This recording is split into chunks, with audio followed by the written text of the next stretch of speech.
Hello guys, welcome to Bio classes. In previous lecture, we have discussed about the topic structure of flower.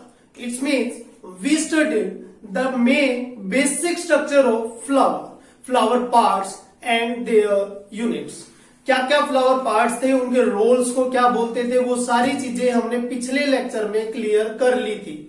Today we will discuss about the topic pollen grains. यहां पर देखिए मैंने दो structure बनाए हैं. यहां पर ये जो स्ट्रक्चर है ना, ये दोनों एंथर के स्ट्रक्चर. जो स्ट्रक्चर ए है मैं इसको बोल रहा हूं कि ये एक यंग एंथर है, और जो स्ट्रक्चर बी है ना, ये जो एंथर है ये एक मैच्योर एंथर. क्लियर. अब आपको पता है कि एंथर जो होगा वो मेल पार्ट होता है फ्लावर का. क्लियर. अब उस एंथर के अंदर छोटी छोटी यूनिट्स होती है जिनको पोलन ग्रेन्स बोला जाता है, और पोलन ग्रेन्स ही वो स्ट्रक्चर होते हैं जो आगे जाकर क्या करवाएंगे, मेनली फ्यूजन करेंगे फीमेल गैमेट्स के साथ, और फिर यंग वंस की फॉर्मेशन होगी. अब यही काम आज के टॉपिक में मैं पढ़ने जा रहा हूं कि स्टेमन, माइक्रोस्पोरेंजियम और पोलन ग्रेन्स क्या होते हैं. तो सबसे पहले हम बात करते हैं कि स्टेम. आपको एक चीज का पता होगा कि कोई भी जो फ्लावर होगा, फ्लावर का जो मेल पार्ट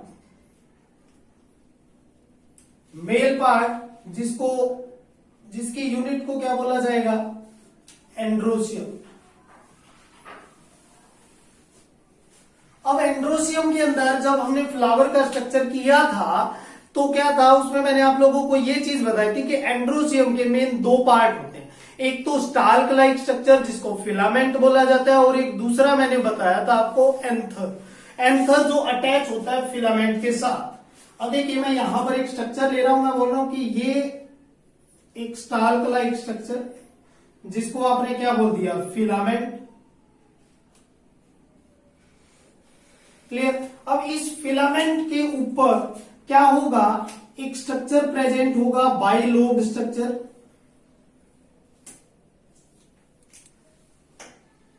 जिसको क्या बोल दिया जाएगा, एंथर बोल दिया. अब आपको ये पता है कि ये मेल पार्ट. अब आपने क्या किया, इस एंथर का टीएस का ट्रांसफर सेक्शन कट करके इस एंथर को ऐसे देख रहे हो. मानो कि ये एक एंथर है, इस एंथर को अब यहां से आप देख रहे हो, तो जो इसका स्ट्रक्चर दिखेगा आपको कुछ ऐसा स्ट्रक्चर दिखेगा. एंथर जो होगा, मोस्ट ऑफ द प्लांट्स के अंदर दो लोब का एंथर होगा. क्लियर. एंथर जो होगा मोस्ट ऑफ द प्लांट के अंदर क्या होगा, बाइलोब,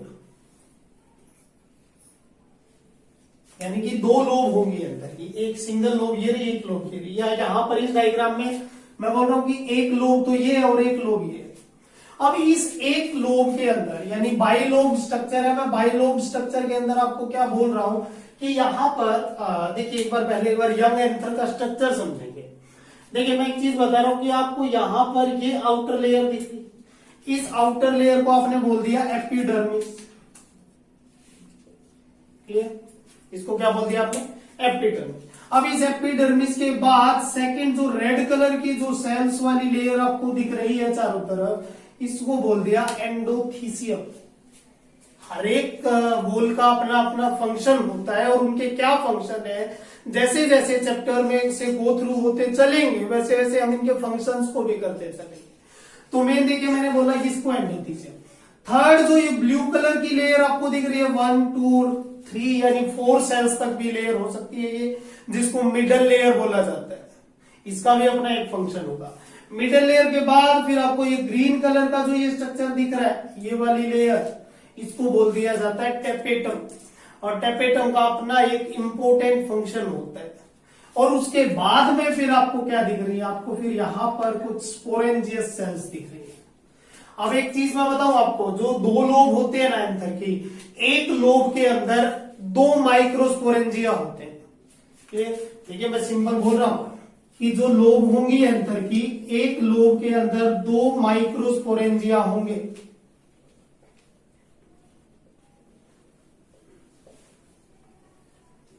क्लियर. तो इस टाइप के देखिए जिस एंथर के अंदर दो लोब होते हैं या जिस एंथर के बाई लोब्ड होता है, क्लियर, उस एंथर को बोल दिया जाता है डाइथिकस एंथर।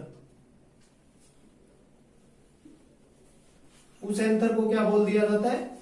डाइथिकस, यानी कि दो लोब है इसके अंदर। और कई एंथर होते हैं जो केवल एक सिंगल लोब होते हैं।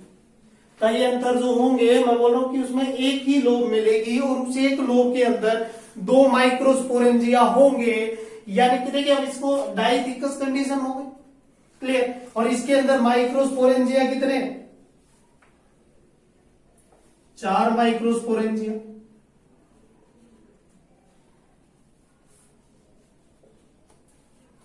लेकिन कई एक प्लांट्स, यानी कि फॉर एग्जांपल लेते हैं, एक बार चाइना रोज का एग्जांपल ले लीजिए, लेडी फिंगर का एग्जांपल ले लीजिए।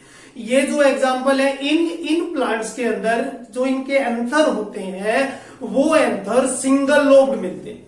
सिंगल लोब यानी कि उसके अंदर केवल एक ही लोब होगी और उस एक लोब के अंदर दो माइक्रोस्पोरेंजिया प्रेजेंट होंगे, और उस दोनों माइक्रोस्पोरेंजिया यानी कि वो जो एंथर होगा तो उसको मोनोथिकस एंथर बोल दिया जाएगा, क्लियर। या उस एंथर को देखिए जिसके अंदर मैं बोल रहा हूं कि एक लोब दो माइक्रोस्पोरेंजिया, सिंगल लोब एंथर को मोनोथिकस बोल दिया जाता है, क्लियर। और उसके अंदर दो माइक्रोस्पोरेंजिया, क्लियर। इसका एग्जांपल किसके अंदर देख सकते हैं आप? चाइना रोज, या एक और एग्जांपल ले लो लेडी फिंगर का। ये तो देखिए मैंने आप लोगों को क्या बताया अब तक, मैं बोल रहा हूं कि जो फ्लावर का मेल पार्ट होगा जिसको एंड्रोसियम बोला जाएगा, और एंड्रोसियम या स्टेमन, जो देखिए मैं बोल रहा हूं कि मेनली जो स्टेमन मिलकर, बहुत सारे स्टेमन मिलकर एंड्रोसियम बनाते हैं, क्लियर। अब एक आपने जब एक मेल पार्ट को देखा फ्लावर के अंदर, तो उसके अंदर एक तो आपको क्या मिला?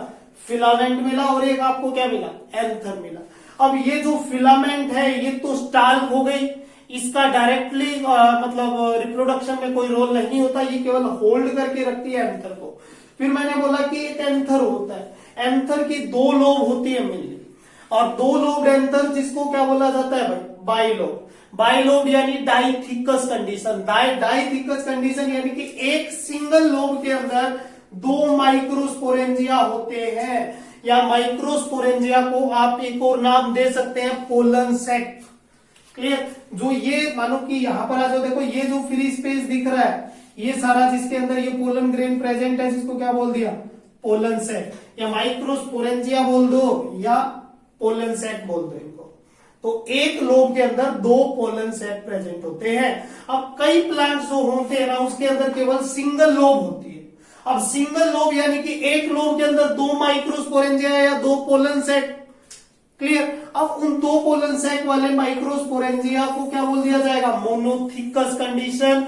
एग्जांपल आ गया चाइना रोज या लेडी फिंगर, क्लियर। अब इसके बाद में मैं बात करने जा रहा हूं एक बार इनकी लेयर्स के बारे में, यानी कि जो आपने एंथर को ट्रांसवर्स सेक्शन एंथर का कट किया है, उसके बाद में आप जो ये स्ट्रक्चर देख रहे हो इसके अंदर 4 लेयर मिलती है आपको में, clear. There are 4 layers present in the structure of anther.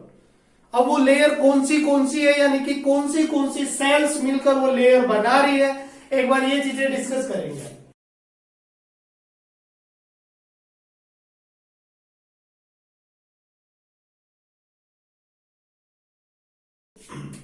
जो सबसे पहली लेयर, आउटर लेयर जो होगी, जिसको एपिडर्मिस बोला जाएगा, क्लियर। आउटर लेयर जो होगी एपिडर्मिस। सेकंड जो लेयर होगी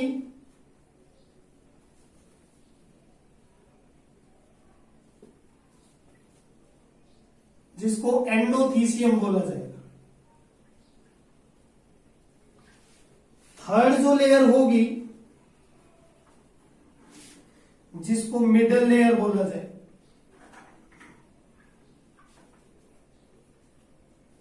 और फोर्थ जो लेयर होगी जिसको टैपेटम बोला जाए। There are 4 layers. अब यहां पर स्ट्रक्चर में देखते हैं कि चारों लेयर कहां पर दिख रही है।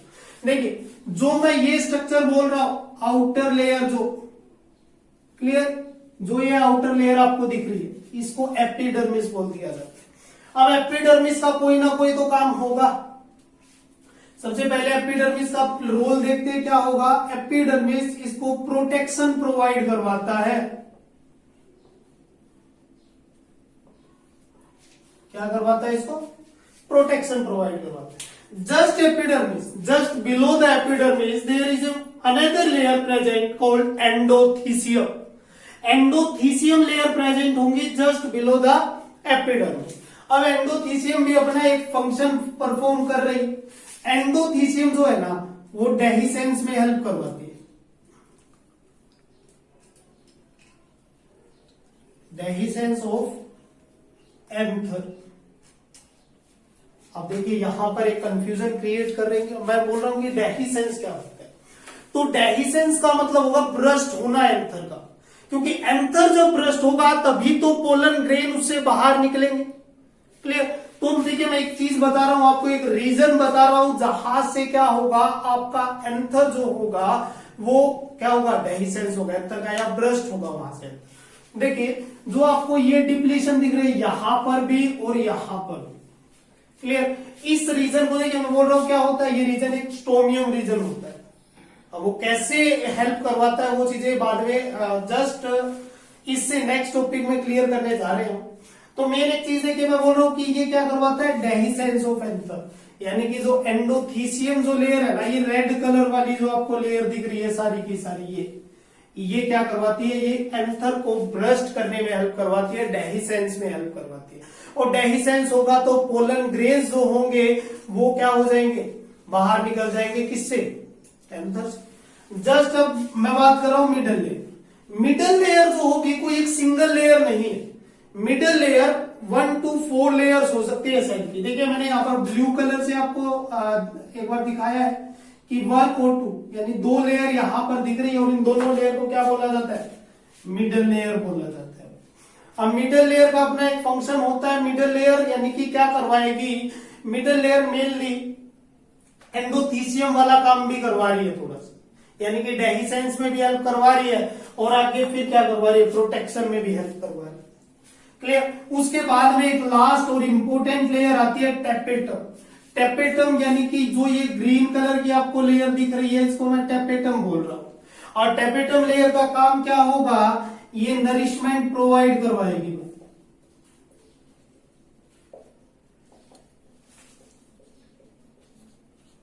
नरिशमेंट प्रोवाइड करवाएगी किनको, ये जो स्पोरेंजिया सेल होती है या जो माइक्रोस्पोरेंजिया की सेल्स होती है उनको नरिशमेंट प्रोवाइड करवाएगी। एक नरिशमेंट प्रोवाइड करवाने के साथ साथ एक और काम होगा इसका।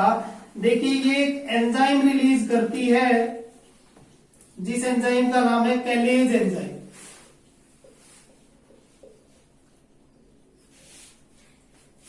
क्लियर? जिस एंजाइम का नाम है क्या, कैलेज एंजाइम। तो यहां पर मैंने आप लोगों को ये 4 लेयर बताए और इन चारों लेयर के फंक्शन बताए। अब नेक्स्ट हम बात करने जा रहे हैं कि माइक्रोस्पोरोजेनेसिस कैसे होती है, मींस के पोलन ग्रेन की फॉर्मेशन कैसे होगी। इंपॉर्टेंट प्रोसेस है, एग्जाम में बहुत आती है भाई, कोई ना कोई यानी कि 4 मार्क्स या 5 मार्क्स कंटेनिंग प्रोसेस है। ध्यान से समझिएगा, जो चीजें नहीं समझ में आ रही है वो मुझे कमेंट सेक्शन में लिखकर बताते रहिएगा।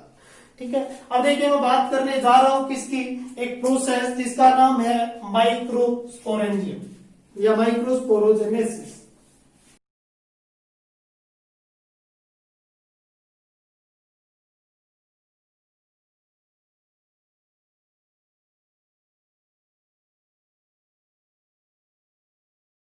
माइक्रोस्पोरोजेनेसिस क्या होगी, देखिए जेनेसिस का मतलब फॉर्मेशन हो, वर्ड का एक बार समझिएगा।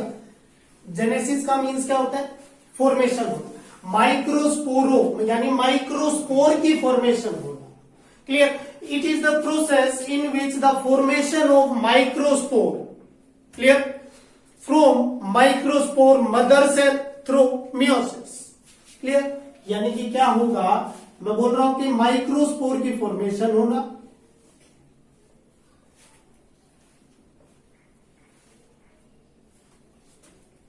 किससे? From microspore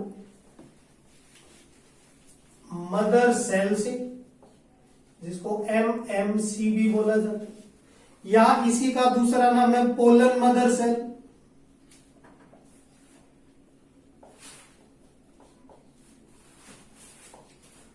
through meiosis, meiosis की प्रोसेस।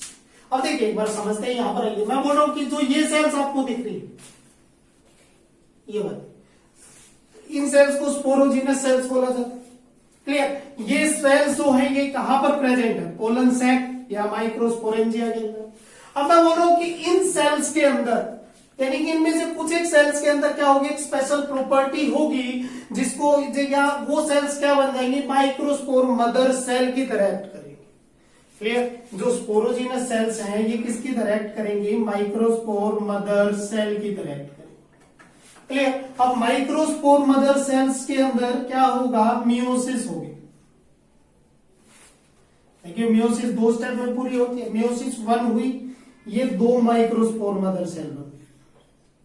क्लियर? इनके अंदर फिर मियोसिस 2 हुई, तो ये क्या होगी? 4 माइक्रोस्पोर मदर सेल बन गई। क्लियर? ये क्या बन गई? 4 माइक्रोस्पोर मदर सेल। अब जो ये चारों माइक्रोस्पोर बने हैं, जो माइक्रोस्पोर मदर सेल से 4 माइक्रोस्पोर बने हैं, ये माइक्रोस्पोर क्या होंगे? अटैच होंगे एक दूसरे के साथ एक वॉल से, जिसको मैं बोल दूंगा कैलोज वॉल। क्या बोल दिया जाएगा? जिसको कैलोज वॉल बोल दिया जाएगा। अब कैलोज वॉल क्या कर रही है? इनको चारों को एक दूसरे के साथ ज्वाइन करके रखी है। लेकिन आपको पता है टेपेटम जो लेयर थी, टेपेटम लेयर का क्या काम था? वो एक एंजाइम रिलीज करवा रही है, कैलेज एंजाइम। तो कैलेज वो क्या करेगा? इसके ऊपर एक्शन लेगा और कैलोज वॉल को क्या करवा देगा? ब्रेक। और जैसे ही कैलोज वॉल ब्रेक हो जाएगी तो मेनली क्या हो जाएगा? यहां पर आपको 4 पोलन ग्रेन्स मिल जाएंगे।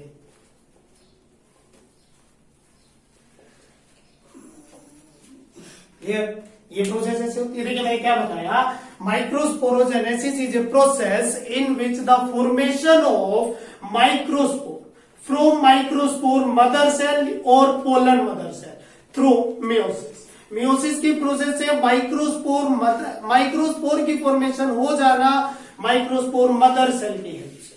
अब देखिए मैंने बोला कि माइक्रोस्पोर मदर सेल थी, इससे मियोसिस 1 हुई, 2 मियोसिस 2 हुई, 4।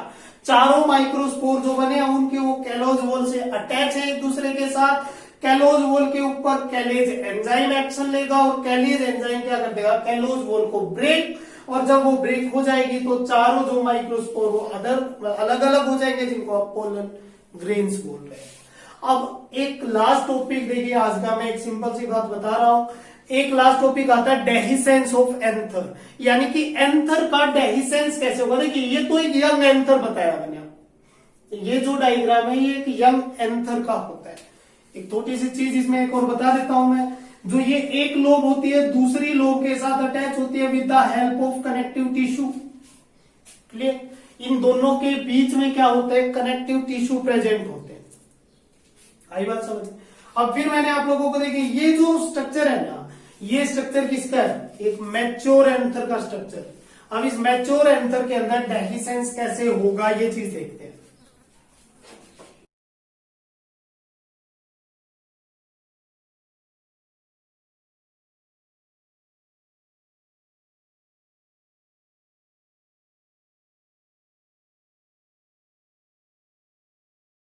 एंथर की डेहिसेंस कैसे? अब देखिए सबसे पहले एक बात याद रखना, जो ये एंथर मैच्योर हो जाएगा तो ये मैच्योर एंथर एक बार क्या हो जाएगा? डिहाइड्रेटेड हो जाएगा।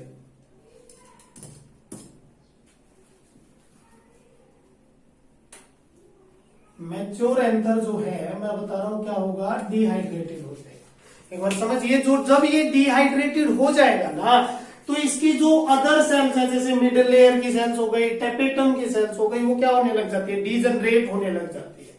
और एक थिक जो ये जो लेयर एंडोथीसियम की लेयर, ठीक है, जो थिक एंडोथीसियम की लेयर है ये क्या करना स्टार्ट कर देंगी, जो स्टोमियम रीजन होगा ना, इस स्टोमियम रीजन से ये क्या करने लग जाएंगी, ये एपिडर्मिस की तरफ आना स्टार्ट कर देंगे।